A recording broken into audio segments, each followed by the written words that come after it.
Assalamualaikum warahmatullahi wabarakatuh. Kembali lagi bersama saya di mata kuliah komunikasi bisnis.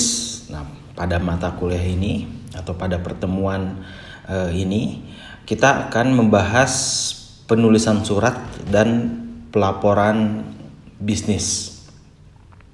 Jadi ini adalah pertemuan ketiga. Nah, bagi teman-teman mahasiswa yang sedang mengambil mata kuliah komunikasi bisnis dan mendapatkan materi ini, mudah-mudahan ini bisa membantu, ataupun bagi teman-teman yang memerlukan materi mengenai penulisan surat dan laporan bisnis, ini adalah video yang tepat untuk ditonton. Kita akan bicara terlebih dahulu mengenai surat bisnis. Nah, surat bisnis ini merupakan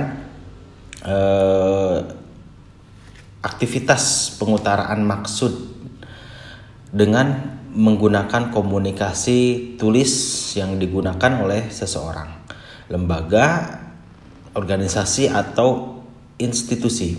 Jadi surat ini bisa digunakan oleh perorangan, lembaga, atau institusi yang menyampaikan pesan-pesan bisnis. Jadi konteks yang disampaikan di dalam surat itu adalah pesan bisnis kepada pihak lain melalui media tertentu. Nah, ini adalah surat bisnis. Pada intinya ini merupakan bagian dari komunikasi tertulis. Bagaimana komunikator menyampaikan pesan kepada komunikan. Nah, dalam hal ini pesan yang disampaikan tertulis dilakukan oleh seseorang, lembaga, atau institusi. Konteks yang disampaikan adalah pesan bisnis. Nah, ini adalah surat bisnis.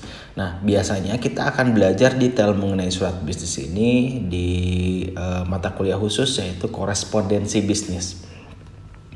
Nah, kemudian beberapa fungsi surat di antaranya adalah, pertama, tentu ini adalah sebuah alat komunikasi. Alat komunikasi ini bisa berupa hanya pemberitahuan, pernyataan, permintaan, penawaran, laporan usulan, dan sejenisnya. Nah, ini merupakan alat komunikasi.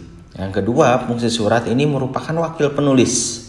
Jadi surat itu adalah wakil orang atau komunikator penulis itu sendiri. Surat ini merepresentasikan perusahaan kalau misalnya atas nama perusahaan. Nah, jadi ini harus diperhatikan betul saat kita membuat sebuah surat bisnis, karena surat bisnis merupakan representasi dari organisasi kita, dari perusahaan kita, atau bahkan dari kita. Makanya harus disusun dengan baik sesuai dengan kaidah pada umumnya surat bisnis. Nah, yang ketiga, fungsi surat adalah sebagai alat bukti historis. Dikatakan historis karena memang surat itu bentuknya jelas, ada fisiknya, dan memang permanen. Ya, biasanya di dalam organisasi atau bisnis, surat bisnis itu akan ada arsip mengenai surat masuk dan surat keluar, sehingga ini bisa dijadikan sebagai bukti historis. Kapan kirim surat, kapan dibuat surat, kapan diterimanya gitu ya.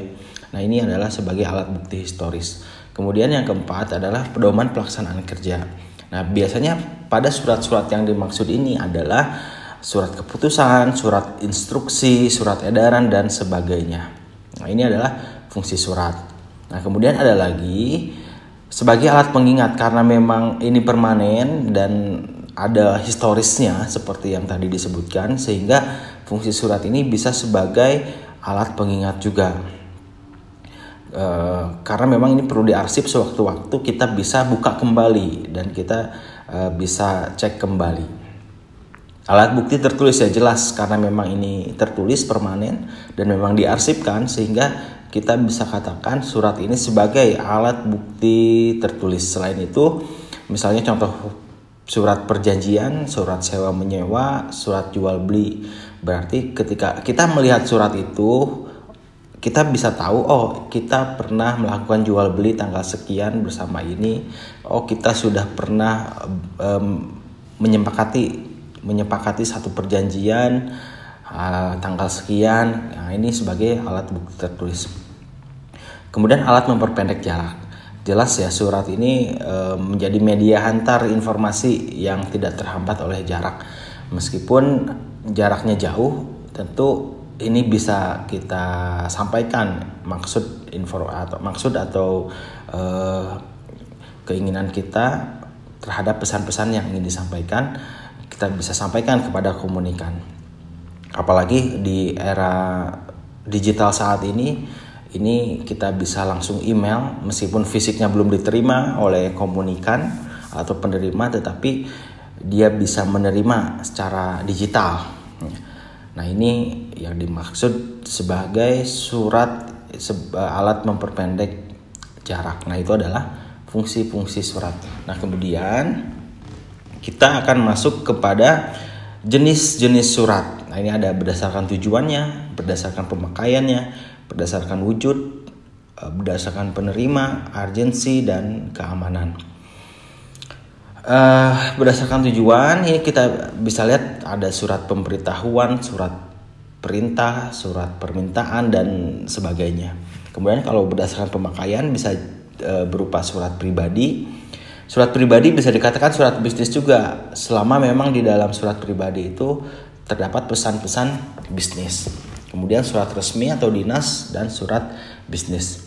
Nah, kemudian berdasarkan wujud, ini jenis surat dibedakan menjadi nota, memo, bersampul, elektronik, dan lain sebagainya.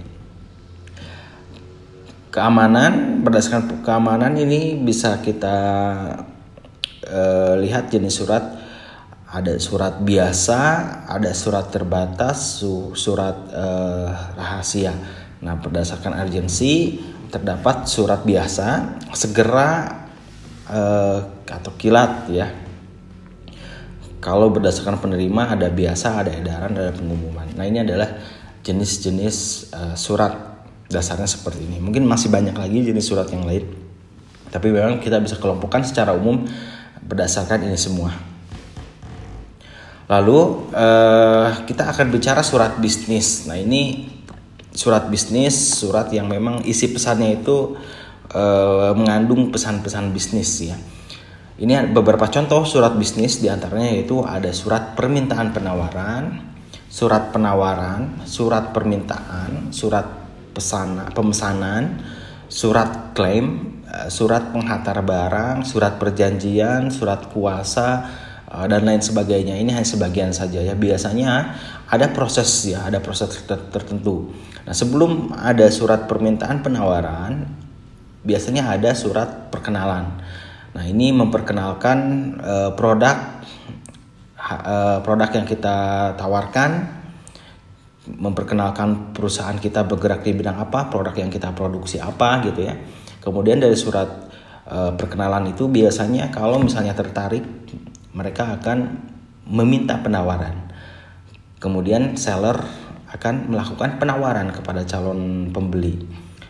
Setelah melakukan penawaran, kalau misalnya memang betul-betul minat calon pembeli itu, dia akan membuat surat permintaan. Nah, ini merupakan surat bisnis ya, alurnya akan begitu. Di luar memang surat yang ada di dalam internal organisasi bisnis itu sendiri. Nah, kurang lebih seperti ini jenis-jenis surat bisnis. Lalu ini ada sistematika bagian surat resmi. Karena memang kita akan berhubungan dengan sebuah organisasi, maka akan ada satu format khusus ya mengenai surat resmi ini. Di antaranya adalah pertama ada bagian awal. Bagian awal ini yang termuat adalah kepala surat, tanggal surat, keterangan surat, alamat surat. Nah, itu bagian awal. Kemudian bagian isi ada salam pembuka, isi surat, salam penutup, dan bagian akhir itu penanggung jawab, tembusan, inisial pembuat. Nah, ini umumnya begini ya surat resmi ini. Dimulai ada kepala surat.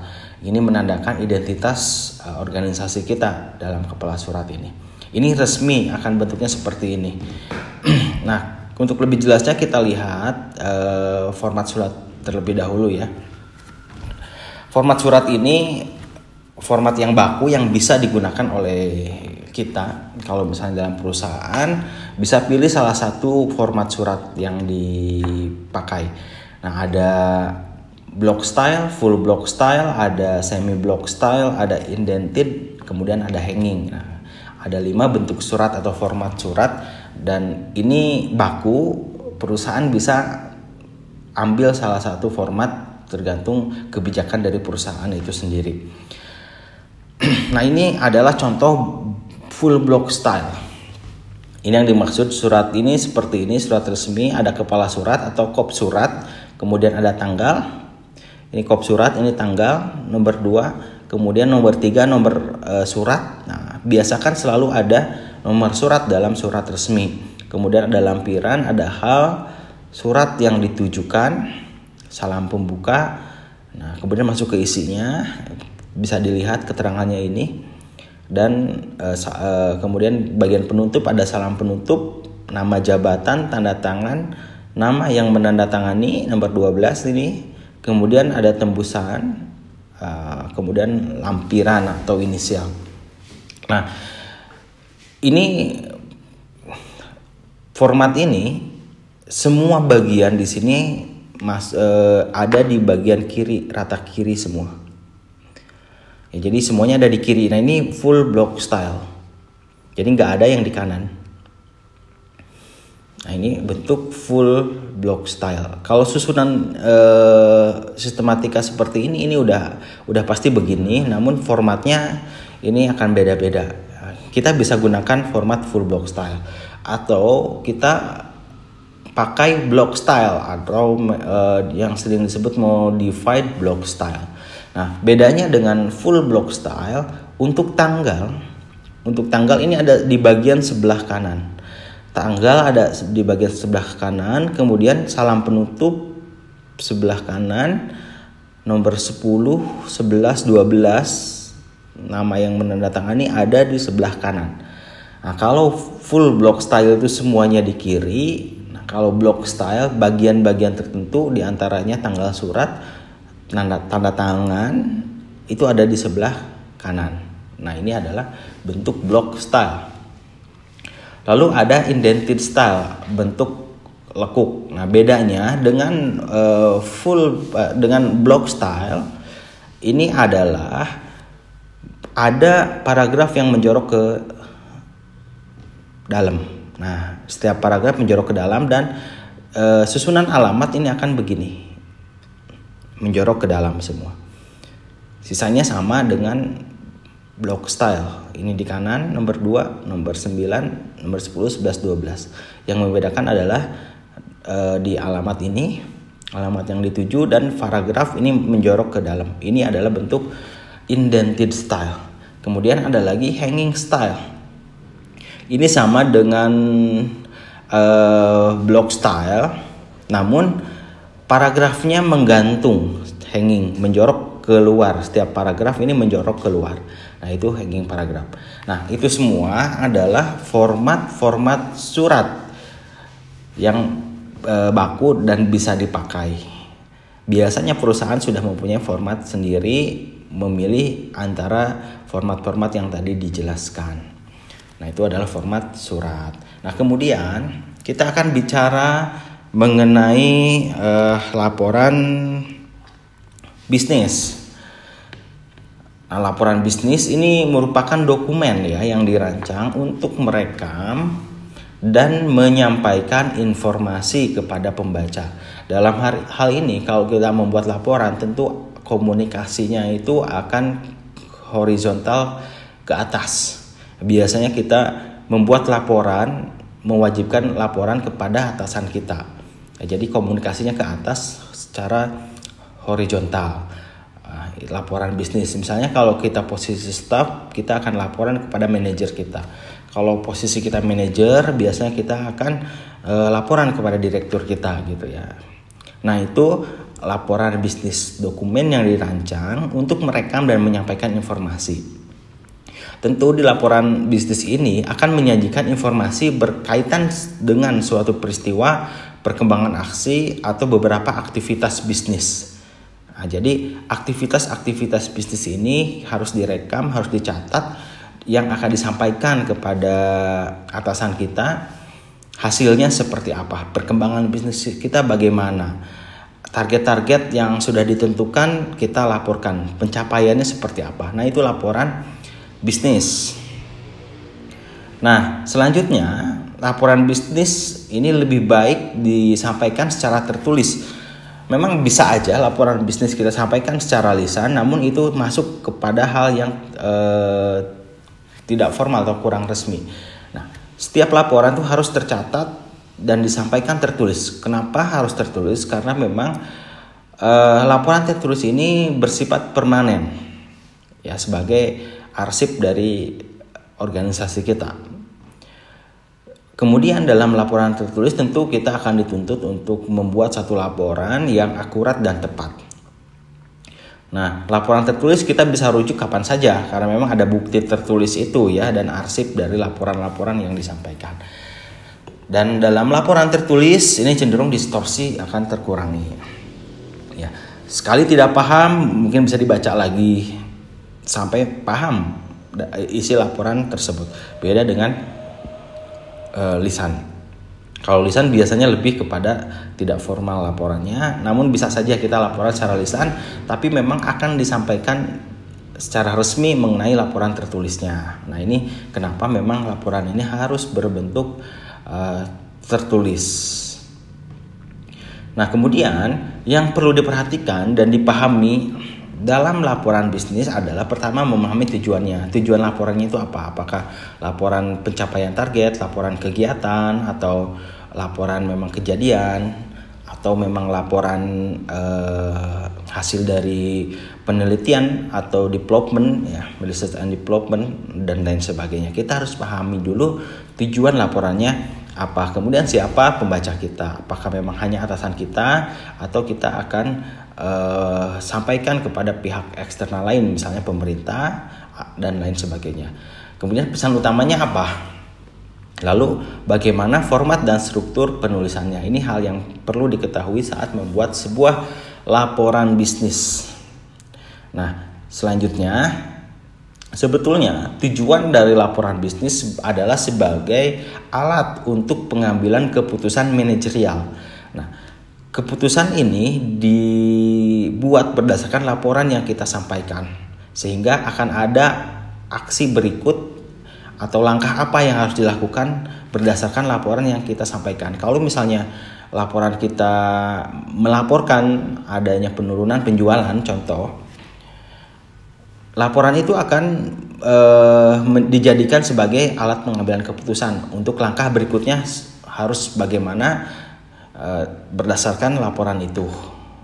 Nah, selain untuk pengambilan keputusan, tujuan lain dari laporan bisnis adalah pertama memang menyajikan informasi faktual kepada manajemen. Jadi ada istilah catat yang kita lakukan apa yang kita catat. Nah, maka dari itu setiap aktivitas dalam bisnis itu perlu ada pencatatan, sehingga ini akan memberikan satu informasi faktual kepada manajemen. Nah, yang kedua, mencatat fakta hasil penyelidikan atau survei untuk referensi masa mendatang. Nah, ini ya. Jadi kita bisa gunakan laporan itu sebagai referensi ke depan apa yang harus kita lakukan lagi.